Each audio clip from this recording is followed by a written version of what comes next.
ಕಥಾಮೃತಸಾರ ಗುರುಗಳ ಕರುಣದಿಂದ ಪನಿತು ಪೇಳುವೆ ಪರಮ ಭಗವದ್ಭಕ್ತರಿದನಾದರದಿ ಕೇಳುವುದು. ಕಡು ಕರುಣೆ ನೀನೆಂದರಿದು ಹೇರುಡಲ ನಮಿಸುವೆ ನಿನ್ನಡಿಗೆ ಬೆಂಬಿಡದೆ ಪಾಲಿಸು ಪರಮ ಕರುಣಾ ಸಿಂಧು ಎಂದೆಂದು. ನಡುವೆ ಬರುತ್ತಿಪ್ಪ ವಿಘ್ನವ ತಡೆದು ಭಗವನ್ನಾಮ ಕೀರ್ತನೆ ನುಡಿದು ನುಡಿಸೆನ್ನಿಂದ ಪ್ರತಿ ದಿವಸದಲ್ಲಿ ಮರೆಯದಲೇ.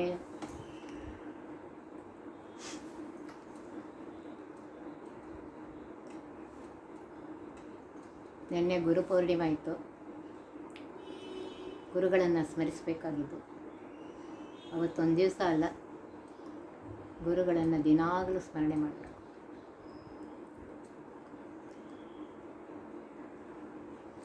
ಗುರುಗಳ ಅನುಗ್ರಹ ಇದ್ದರೆ ಪರಮಾತ್ಮ ಅನುಗ್ರಹ ಮಾಡ್ತಾನೆ.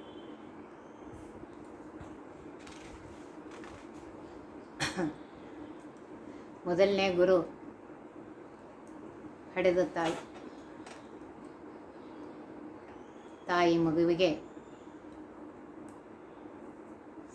ಸಣ್ಣ ಮಗುವಿದ್ದಾಗಿಂದಲೇ ಅದಕ್ಕೆ ಶಿಕ್ಷಣವನ್ನು ಕೊಡ್ತಾಳೆ. ಜನನಿ ತಾನೇ ಮೊದಲು ಗುರು ಅಂತ ಹೇಳಿದ್ದಾರೆ. ಅದಕ್ಕೆ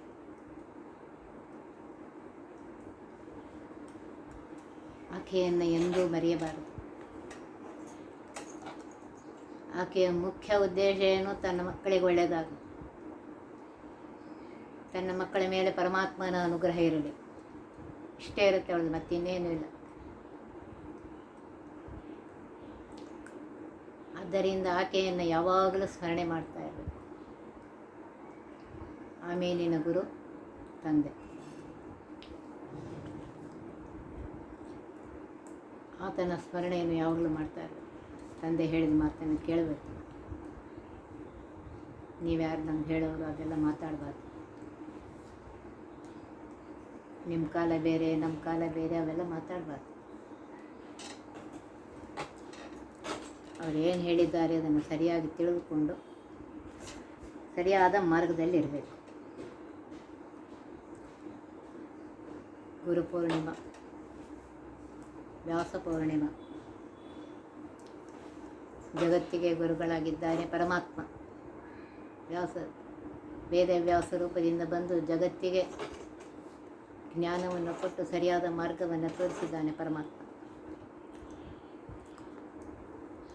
ಆನಂತರ ನಮಗೆ ಗುರುಗಳು ಜನ್ಮ ಕೊಟ್ಟ ತಾಯಿ ಮತ್ತು ತಂದೆ, ಆಮೇಲೆ ವಿದ್ಯೆಯನ್ನು ಕಲಿಸಿದಂತಹ ಗುರುಗಳು.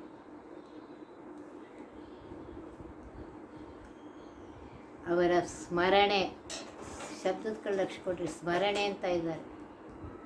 ಯಾವಾಗ ಒಂದು ಸಲ ಅಲ್ಲ, ಸತತ ಅವರ ಸ್ಮರಣೆ ಇರಬೇಕು. ಯಾವಾಗಲೂ ಅವರ ಸ್ಮರಣೆಯನ್ನು ಮಾಡುತ್ತಾ, ಅವರನ್ನು ನೆನೆಸುತ್ತಾ, ಮಾನಸಿಕವಾಗಿ ಅವರ ಅನುಗ್ರಹವನ್ನು ಪಡೀತಾ ಇರಬೇಕು.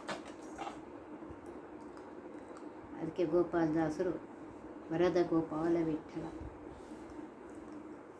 ಹಾಡನ್ನು ಬರೆದಿದ್ದಾರೆ. ಸ್ಮರಿಸು ಗುರುಗಳ ಮನವೇ,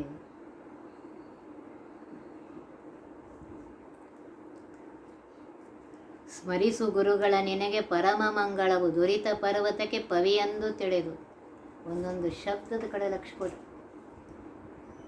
ಸ್ಮರಣೆ ಅಂತ ಇದ್ದಾರೆ. ಸ್ಮರಣೆ ಯಾವಾಗ ಬರುತ್ತೆ? ಸತತವಾಗಿ ಅವರ ಚಿಂತನೆಯನ್ನು ಮಾಡ್ತಾ ಇದ್ದರೆ, ಅವರ ಉಪಕಾರವನ್ನು ಸ್ಮರಿಸ್ತಾ ಇದ್ದರೆ ಮನದಲ್ಲಿ ಅವರ ಬಗ್ಗೆ ಯಾವಾಗಲೂ ಸ್ಮರಣೆ ಬರುತ್ತೆ.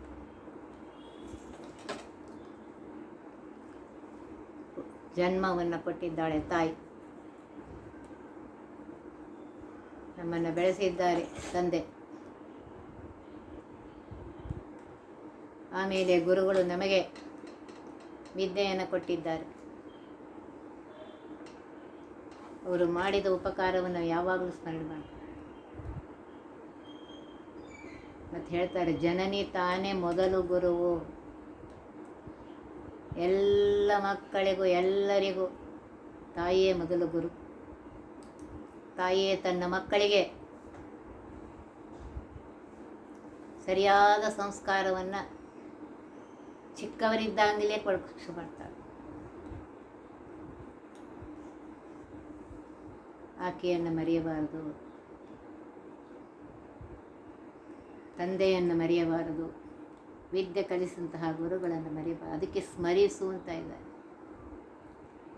ಸ್ಮರಣೆ ಯಾವಾಗ ಬರುತ್ತೆ? ಸತತ ಚಿಂತನೆ ಮಾಡ್ತಾ ಇದ್ದರೆ ಅವರ ಸ್ಮರಣೆ ಬರುತ್ತೆ. ಮನವೇ ಅಂತ ಇದ್ದಾರೆ.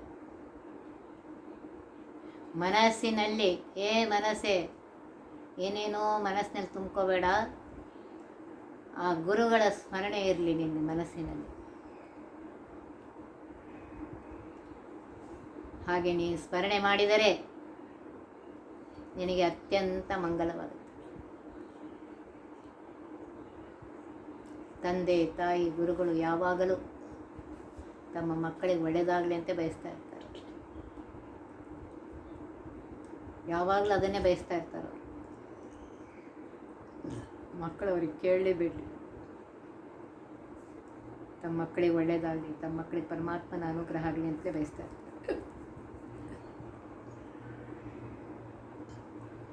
ಅಂಥವರ ಸ್ಮರಣೆ ನಿಮ್ಗೆ ಯಾವಾಗ ಬೇಕು?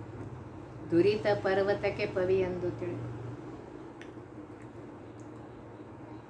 ಪರ್ವತವನ್ನು ಕುಟ್ಟಿ ಬಿಸಾಕಬೇಕಾದ್ರೆ ವಜ್ರಾಯುಧ ಬೇಕು. ದುರಿತ ಅನ್ನುವ ಪರ್ವತ, ನಾವು ಅನೇಕ ಪಾಪಗಳನ್ನು ಮಾಡಿದ್ದೇವೆ. ಆ ಪಾಪ ಎಷ್ಟು ಮಾಡಿದ್ದೇವೆ ಅಂದರೆ ಪರ್ವತದಷ್ಟು ಇದೆ ಆ ಪಾಪ.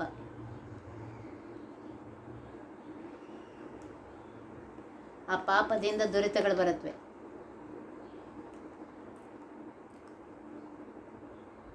ನಾವೇನು ಮಾಡ್ತೀವಿ? ದುರಿತಗಳು ಬಂದಾಗ ಅಷ್ಟು ಮಾಡಿದ್ರು ಹಿಂಗೆ ಯಾಕೆ ಮಾಡಿದ್ರು, ಎಷ್ಟು ಮಾಡಿದ್ರು ಹಿಂಗೆ ಯಾಕೆ ಮಾಡಿದ್ರು ಅಂತೀವಿ. ನಾವೆಷ್ಟು ಮಾಡಿದ್ದೀವಿ ಅನ್ನೋದು ಆ ಪರಮಾತ್ಮಗೆ ಗೊತ್ತು. ಕೂತಾಗ, ನಿಂತಾಗ, ಎದ್ದಾಗ ಪ್ರತಿ ಕ್ಷಣಕ್ಕೆ ಅನಂತ ತಪ್ಪುಗಳು ಮಾಡ್ತೇವೆ.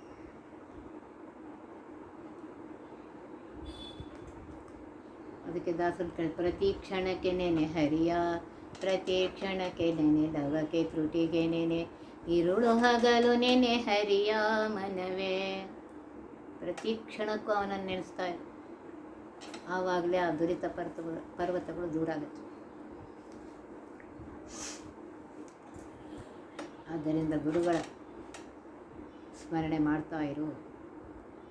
ಆಗಲೇ ನಿನ್ನ ದುರಿತಗಳೆಲ್ಲ, ಆ ದುರಿತ ಅನ್ನುವ ಪರ್ವತವನ್ನು ಚೂರು ಚೂರು ಮಾಡಿ ಹಾಕಿಬಿಡುತ್ತದೆ ಆ ವಿಚಾರ. ಉರಗ, ವೃಶ್ಚಿಕ, ವ್ಯಾಘ್ರ, ಅರಸು, ಚೋರಾಗ್ನಿ, ಕರಿಗಳ ಜ್ವರ ಮೊದಲಾದ ಭಯಗಳಿಂದ ಅಂತ ಹೇಳ್ತಾರೆ.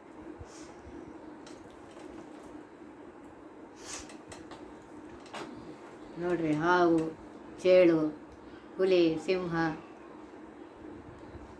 ರಾಜನ ಭಯ, ಚೋರರ ಭಯ, ಆನೆಗಳ ಭಯ, ಜ್ವರ, ದೈಹಿಕ ಮಾನಸಿಕ ತಾಪಗಳು, ಈ ಎಲ್ಲ ಭಯಗಳಿಂದ ನಮ್ಮನ್ನು ಪಾರು ಮಾಡ್ತಾನೆ.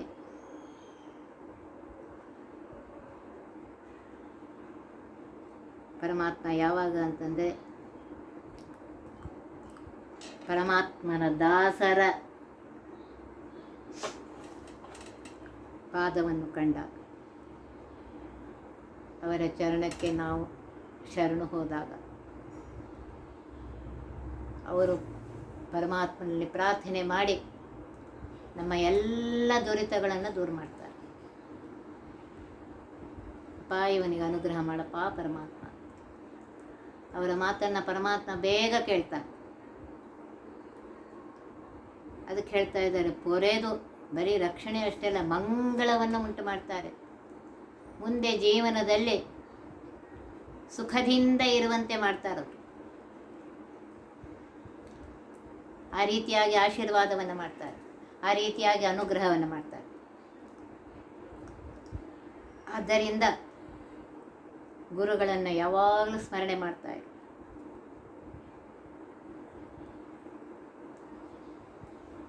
ಯಾವಾಗಲೂ ಸ್ಮರಣೆ ಮಾಡ್ತಾ ಇದ್ದರೆ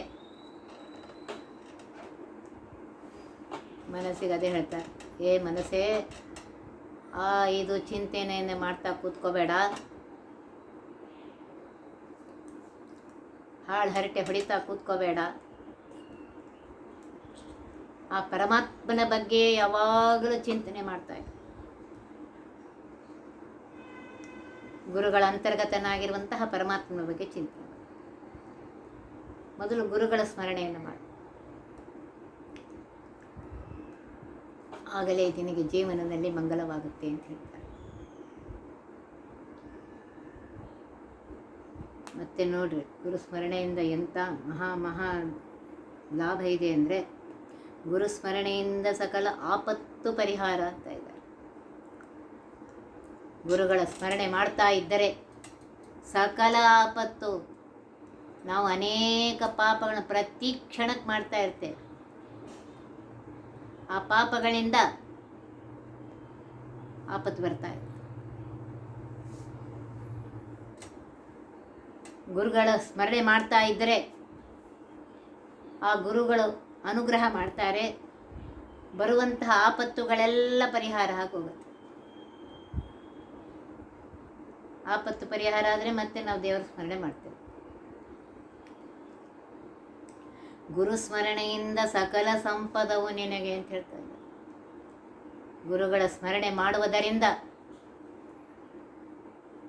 ಎಲ್ಲ ಥರದ ಸಂಪತ್ತು ಸಿಗ್ತದೆ, ಬರೀ ದುಡ್ಡಿಂದ ಅಷ್ಟೇ ಅಲ್ಲ. ಗುರುಗಳ ಅನುಗ್ರಹ ಆಯ್ತಂದ್ರೆ ಜ್ಞಾನವೂ ಸಿಕ್ಕತ್ತೆ. ಬರೀ ದುಡ್ಡಿಂದ ಏನಾಗೋದಿಲ್ಲ, ಜ್ಞಾನದ ಸಂಪತ್ತು ಬೇಕು. ಆ ಸಂಪತ್ತಿನಿಂದಲೇ ಪರಮಾತ್ಮನ ಅನುಗ್ರಹ ಆಗುತ್ತೆ. ಆ ಜ್ಞಾನ ಯಾವಾಗಲೂ ಇರುತ್ತೆ. ಈ ದುಡ್ಡು ಬರ್ತದೆ ಹೋಗ್ತದೆ ಅಂದರೆ ಆ ಜ್ಞಾನ ಇಲ್ಲ, ಯಾವಾಗಲೂ ಇರುತ್ತದೆ.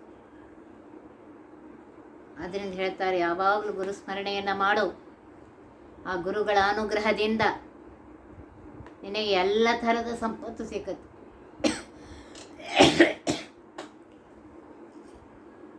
ಗುರುಸ್ಮರಣೆಯಿಂದ ವಿಶೇಷ ಧನ ದೊರಕುವುದು ಅಂತ ಇದ್ದಾರೆ.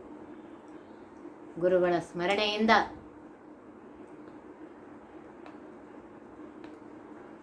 ಈ ಮನುಷ್ಯನಿಗೆ ಈ ಲೌಕಿಕ ಸಂಪತ್ತಿನ ಬಗ್ಗೆನೇ ಭಾಳ ಇರುತ್ತೆ. ಲೌಕಿಕ ಸಂಪತ್ತು ಸಿಕ್ಕತ್ತೆ, ಜ್ಞಾನದ ಸಂಪತ್ತು ಸಿಕ್ಕತ್ತೆ, ಪರಮಾತ್ಮನ ಅನುಗ್ರಹವೂ ಆಗುತ್ತೆ. ಅದಕ್ಕೆ ವಿಶೇಷ ಅಂತನ್ನುವ ಶಬ್ದವನ್ನು ಉಪಯೋಗಿಸ್ತಾ ಇದ್ದಾರೆ. ಆದ್ದರಿಂದ ಗುರುಗಳ ಸ್ಮರಣೆಯನ್ನು ಮಾಡ್ತಾ ಇರು.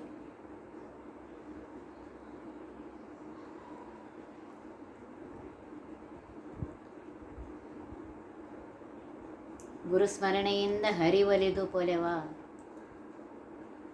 ಪರಮಾತ್ಮನ ಅನುಗ್ರಹವಾಗಬೇಕಾಗಿದ್ದರೆ ಮೊದಲು ಗುರುಗಳ ಅನುಗ್ರಹ ಆಗಬೇಕು, ಆಮೇಲೆ ಪರಮಾತ್ಮ ಅನುಗ್ರಹ ಮಾಡ್ತಾರೆ.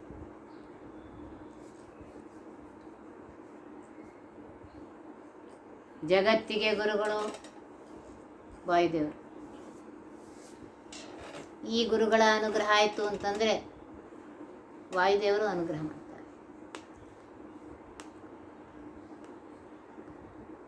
ಪರಮಾತ್ಮ ನಮ್ಮ ಅನುಗ್ರಹ ಮಾಡಬೇಕಾದ್ರೆ ವಾಯುದೇವರ ಕಡೆ ನೋಡ್ತಾನೆ.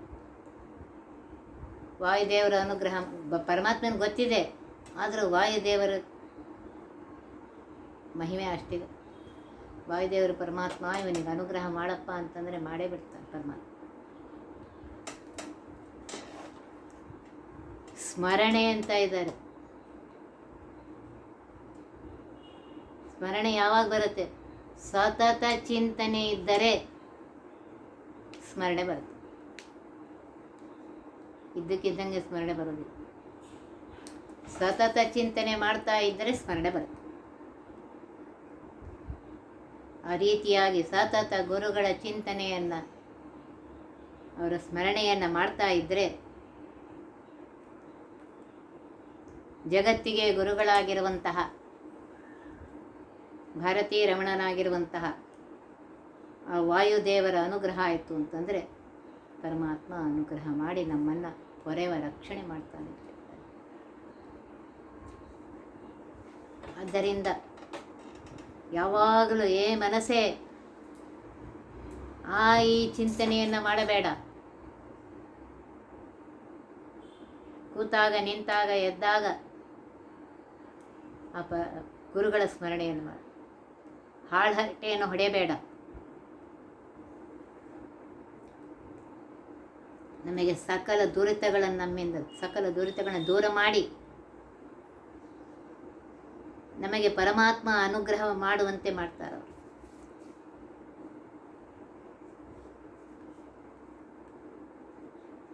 ಪರಮಾತ್ಮನ ಅನುಗ್ರಹವಾಗಬೇಕಾಗಿದ್ದರೆ ಗುರುಗಳ ಅನುಗ್ರಹ ಆಗಲಿಕ್ಕೇ ಬೇಕು.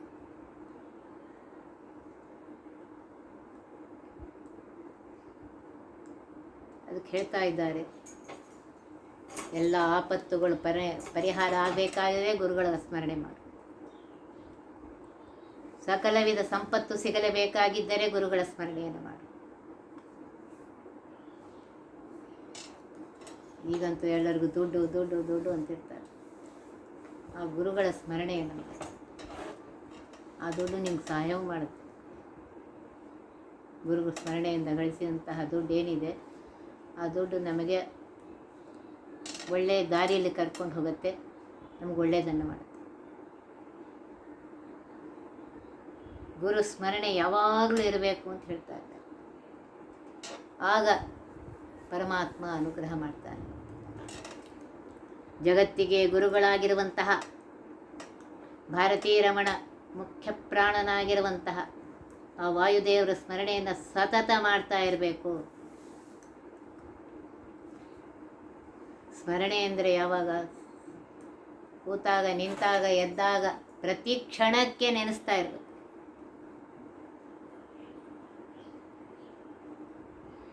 ಆಗ ಪರಮಾತ್ಮ ಅನುಗ್ರಹ ಮಾಡ್ತಾನೆ ಅಂತ ಹೇಳ್ತಾರೆ. ಗುರುಗಳಿಂದಧಿಕ ಇನ್ನಾರು ಆಪ್ತರು ನಿನಗೆ, ಗುರುಗಳೇ ಪರಮಹಿತಕಾರು ನೋಡು. ಗುರುಗಳಿಗಿಂತ ಈ ಜಗತ್ತಿನಲ್ಲಿ ಆಪ್ತರು, ಹಿತವಂತರು ಮತ್ತೆ ಬೇರೆ ಯಾರೂ ಅಲ್ಲ.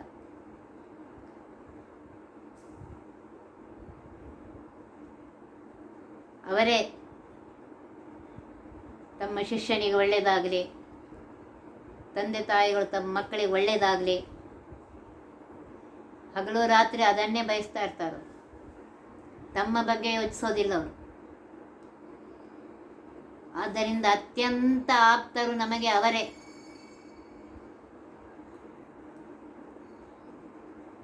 ಗುರುಗಳೇ ಪರಮಹಿತಕರು ನೋಡು ಅಂತ ಇದ್ದಾರೆ. ಅವರಿಗಿಂತ ಶ್ರೇಷ್ಠವಾದ ಹಿತವಂತರು ಮತ್ತೆ ನಮಗೆ ಯಾರೂ ಇಲ್ಲ. ಆದ್ದರಿಂದ ಆ ಗುರುವಿನ ಗುಲಾಮನಾಗಬೇಕು ಅಂತಾರೆ. ಗುರುವಿನ ಗುಲಾಮನಾಗದ ತನಕ ದೊರೆಯದಣ್ಣ ಮುಕುತೆ. ಗುಲಾಮ ಶಬ್ದಕ್ಕೆ ಲಕ್ಷ ಕೊಟ್ರಿ. ಅವ್ರು ಹೇಳ್ದಂಗೆ ಕೇಳ್ಬೇಕು. ಹಂಗ್ಯಾಕೆ ಹಿಂಗ್ಯಾಕೆ, ಇದ್ಯಾಕೆ ಅದ್ಯಾಕೆ, ಈಗಿನ ಕಾಲ ಆಗಿನ ಕಾಲ ಇವೆಲ್ಲ ಮಾತಾಡಬಾರ್ದು. ಗುಲಾಮ ಅಂತ ಇದ್ದಾರೆ. ಅಲ್ಲಿಯ ತನಕ ಮುಕ್ತಿ ಸಿಕ್ಕೋದಿಲ್ಲ ಅಂತ ಹೇಳ್ತಾ ಇದ್ದಾರೆ. ಆದ್ದರಿಂದ ಅವರೇ ನಮಗೆ ಅತ್ಯಂತ ಆಪ್ತರು, ಅವರೇ ನಮಗೆ ಹಿತವಂತರು. ಗುರುಸ್ವಾಮಿ ವರದ ಗೋಪಾಲ ವಿಠ್ಠಲ ಎಲ್ಲ ಗುರುಗಳಿಗೂ ಸ್ವಾಮಿಯಾಗಿರುವಂತಹ ಪರಮಗುರುಗಳಾಗಿರುವಂತಹ ಮಧ್ವಾಚಾರ್ಯರಿಗೂ ಸ್ವಾಮಿಗಳಾಗಿರುವಂತಹ ಸರ್ವೋತ್ತಮನಾಗಿರುವಂತಹ ಸರ್ವೋತ್ಕೃಷ್ಟನಾಗಿರುವಂತಹ ಸರ್ವಸ್ವಾಮಿಯಾಗಿರುವಂತಹ ಗೋಪಾಲ ವಿಠ್ಠಲ ಸರ್ವ ದುರಿತಗಳ ಕಳೆವನು. ಒಂದೊಂದು ಶಬ್ದಕ್ಕೆ ಲಕ್ಷ ಕೊಡಿ. ಸರ್ವೋತ್ತಮನಾಗಿರುವಂತಹ ಪರಮಾತ್ಮ, ಸರ್ವಸ್ವಾಮಿಯಾಗಿರುವಂತಹ ಪರಮಾತ್ಮ ಯಾರು ಶರಣು ಹೋಗಿರ್ತಾರೆಯೋ ಅಂತಹ ಭಕ್ತರ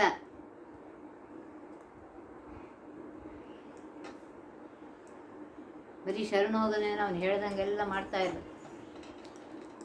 ಅಂತಹ ಭಕ್ತರ ಸರ್ವ ದುರಿತಗಳನ್ನು ನಾವು ಅನೇಕ ಜನ್ಮ ಮಾಡಿ ಬಂದಿದ್ದೇವೆ. ಅನೇಕ ಜನ್ಮಗಳು ಅನೇಕ ಪಾಪಗಳು ಮಾಡಿದ್ದೇವೆ. ಆ ಪಾಪಗಳ ಫಲವನ್ನು ಅನುಭವಿಸ್ತಾ ಈ ಜನ್ಮದಲ್ಲೂ ಮಾಡಿದ್ದೇವೆ. ಆ ಎಲ್ಲ ಪಾಪಗಳಿಂದ ದುರಿತಗಳು ಬರುತ್ತೆ, ಕಷ್ಟಗಳು ಬರುತ್ತೆ. ನಾವು ಅಂತೀವಿ ಇಷ್ಟು ಮಾಡಿದ್ರು ದೇವ ಯಾಕೆ ಹೆಂಗೆ ಮಾಡ್ದೆ, ಅಷ್ಟು ಮಾಡಿದ್ರು. ನೀ ಎಷ್ಟು ಮಾಡಿದಿ ಅನ್ನೋದು ಅದರಿಂದ ಗೊತ್ತಾಗುತ್ತೆ. ಆ ದುರಿತಗಳು ಹೋಗಬೇಕಾಗಿದ್ದರೆ ಆ ಸರ್ವೋತ್ತಮನಾಗಿರುವಂತಹ, ಜಗತ್ತಿಗೆ ಸ್ವಾಮಿಯಾಗಿರುವಂತಹ, ಗುರುಗಳ ಅಂತರ್ಗತನಾಗಿರುವಂತಹ ಆ ಪರಮಾತ್ಮನೇ ನಮ್ಮ ಸಕಲ ದುರಿತಗಳನ್ನ ದೂರ ಮಾಡ್ತಾನೆ. ದೂರ ಮಾಡಿ ಸುಖಗರೆವ ನೋಡು ಅಂತ ಇದ್ದಾರೆ. ಸುಖವನ್ನು ತಂದು ಕೊಡ್ತಾನ ಪರಮಾತ್ಮ. ಇನ್ನು ಇದಕ್ಕಿಂತ ಹೆಚ್ಚು ಏನು ಬೇಕು ಹೇಳಿ. ಆದ್ದರಿಂದ ಪರಮಾತ್ಮನ ಸ್ಮರಣೆಯನ್ನು, ಪರಮಾತ್ಮನ ಅನುಗ್ರಹ ನಮಗಾಗಬೇಕಾಗಿದ್ದರೆ ಮೊದಲು ಗುರುಗಳ ಅನುಗ್ರಹ ಆಗಬೇಕು. ಗುರುಗಳ ಅನುಗ್ರಹ ಆಯಿತು ಅಂತಂದರೆ ಪರಮಾತ್ಮ ಅನುಗ್ರಹ ಮಾಡೇ ಮಾಡ್ತಾನೆ. ಸಣ್ಣ ಮಕ್ಕಳಿಗೆ ತಾಯಿ ಗುರು ಅಂತ ಹೇಳಿ, ಅದಕ್ಕೇನಾದ್ರು ತ್ರಾಸಾದರೆ ಹೋಗಿ ಆ ಕೂಸಿನ ಎತ್ಕೊಂಡು ಅದಕ್ಕೆ ಸಮಾಧಾನ ಮಾಡಿ ಅದಕ್ಕೆ ಏನು ಬೇಕೆಲ್ಲ ಕೊಡ್ತಾಳೋ ಇಲ್ಲ ತಾಯಿ. ಹಾಗೆ ಗುರುಗಳು ತಮ್ಮ ಶಿಷ್ಯರಿಗೆ ಬರುವಂತಹ ಎಲ್ಲ ಕಷ್ಟಗಳನ್ನು ಪರಿಹಾರ ಮಾಡಿ ಅವರಿಗೆ ಅನುಗ್ರಹ ಮಾಡ್ತಾರೋ ಇಲ್ಲ. ಆದ್ದರಿಂದ ಗುರು ಸ್ಮರಣೆಯನ್ನು ಸರ್ವಥಾ ಬಿಡಬೇಡ. ಏ ಮನಸ್ಸೇ ಸ್ಮರಿಸು ಅಂತ ಇದ್ದಾರೆ. ಸತತ ಸ್ಮರಣೆ ಮಾಡ್ತಾ ಇದ್ದಾರೆ. ಯಾವಾಗಲೂ ಒಂದಲ್ಲ, ಸತತ ಗುರುಗಳ ಸ್ಮರಣೆಯನ್ನು ಮಾಡ್ತಾರೆ. ಆಗ ನಿನಗೆ ಅತ್ಯಂತ ಪರಮ ಮಂಗಲ ಅಂತ ಇದ್ದಾರೆ. ಅತ್ಯಂತ ಶ್ರೇಷ್ಠಕರವಾದ ಮಂಗಲ. ಅನೇಕ ಜನ್ಮದ ಪಾಪಗಳು ಅನ್ನುವಂತಹ ಪರ್ವತಕ್ಕೆ, ಆ ಪಾಪಗಳಿಂದಲೇ ದುರಿತಗಳು ಬರುತ್ತವೆ, ಕಷ್ಟಗಳು ಬರುತ್ತವೆ. ಆ ಪಾಪವೆಂಬ ಪರ್ವತಕ್ಕೆ ಈ ಗುರುಗಳು ವಜ್ರಾಯುಧ ಅಂತಿದ್ದಾರೆ. ಅದನ್ನು ಹುಟ್ಟಿ ಚೂರು ಚೂರು ಮಾಡಿ ಹಾಕ್ತಾರೆ. ಆದ್ದರಿಂದ ಹೇ ಮನಸ್ಸೇ, ಯಾವಾಗಲೂ ಆ ಗುರುಗಳ ಸ್ಮರಣೆಯನ್ನು ಮಾಡ್ತಾರೆ. ನಿನಗೆ ಅತ್ಯಂತ ಮಂಗಲವಾಗುತ್ತೆ. ಆ ಪರಮಾತ್ಮನ ಅನುಗ್ರಹ ಆಗುತ್ತೆ ಅಂಥೇಳಿ ಹೇಳ್ತಾ ಇದ್ದಾರೆ. ಆದ್ದರಿಂದ ಸ್ಮರಿಸು ಗುರುಗಳ ಮನವಿ. ಎಂದೋ ಒಂದು ದಿವಸ ಸ್ಮರಿಸೋದಲ್ಲ. ಗುರು ಪೂರ್ಣಿಮಾ ದಿವಸ ಅಷ್ಟೇ ಸ್ಮರಿಸಬೇಕು, ಒಂದು ದಿವಸ ಅಂತಲ್ಲ, ಸತತ ಅಂತ ಇದ್ದಾರೆ. ಸ್ಮರಣೆ ಯಾವಾಗ ಬರುತ್ತೆ? ಸತತ ಚಿಂತನೆ ಮಾಡ್ತಾ ಇದ್ದರೆ ಸ್ಮರಣೆ ಬರುತ್ತೆ. ಎಂದೋ ಒಂದು ದಿವಸ ಮಾಡಬಾರದು. ಆದ್ದರಿಂದ ಈ ಮನಸ್ಸೇ ಆ ಗುರುಗಳ ಸ್ಮರಣೆಯನ್ನು ಮಾಡು. ಸಕಲ ದುರಿತಗಳಿಂದ ದೂರನಾಗು. ಪರಮಾತ್ಮನ ಅನುಗ್ರಹಕ್ಕೆ ಪಾತ್ರನಾಗು. ಆಗಲೇ ನೀನು ಈ ದುಃಖದ ಸಂಸಾರದಿಂದ ದೂರನಾಗಿ ಆ ಪರಮಾತ್ಮನ ಅನುಗ್ರಹ ಪಡೀತಿ ಅಂತ ಹೇಳಿ ಹೇಳ್ತಾ ಇದ್ದಾರೆ. ಒಂದೊಂದು ಶಬ್ದದಲ್ಲೇ, ಒಂದೊಂದು ನುಡಿಯಲ್ಲಿ ಅಷ್ಟು ಅನಂತ ಅರ್ಥಗಳನ್ನಿಟ್ಟಿದ್ದಾರೆ. ಆದ್ದರಿಂದ ಗುರುಗಳನ್ನು ಸ್ಮರಣೆ ಮಾಡಿ. ಹೇಳಿದೆ, ಮೊದಲು ತಾಯಿ ಗುರು, ಆಮೇಲೆ ತಂದೆ, ಆಮೇಲೆ ವಿದ್ಯೆ ಹೇಳಿಕೊಟ್ಟಂಥವರು, ಹಿರಿಯರು. ಎಲ್ಲರಿಗೂ ಮರ್ಯಾದೆಯನ್ನು ಕೊಡು. ಅವರು ಹೇಳಿದಂತೆ ಕೇಳು. ಅವರಿಗೆ ಎದುರುತ್ತರ ಕೊಡದೆ, ಅವರ ಮನಸ್ಸನ್ನು ನೋಯಿಸದೆ ಅವರ ಅನುಗ್ರಹವನ್ನು ಪಡಿ ಅಂತ ಹೇಳಿ ಹೇಳ್ತಾ ಇದ್ದಾರೆ. ಒತ್ತಿ ಬಹ ವಿಘ್ನಗಳ ಕಳೆದಪ ಮೃತ್ಯುವಿಗೆ ಮರೆ ಮಾಡಿ ಕಾಲನ ದೂತರಿಗೆ ಭೇಕರವ ಪೊಟ್ಟಿಸಿ ಸಕಲ ಸಿದ್ಧಿಗಳ ಒತ್ತಿಗೊಳ್ಳಿಸಿ ಮನರು ಹೇಕ್ಷಣ ನೃತ್ಯ ಮಾಡುವರವರ ಮನೆಯೊಳು ನಿತ್ಯ ಮಂಗಳ ಹರಿಕಥಾಮೃತ ಸಾರಪಡಿಸುವರ.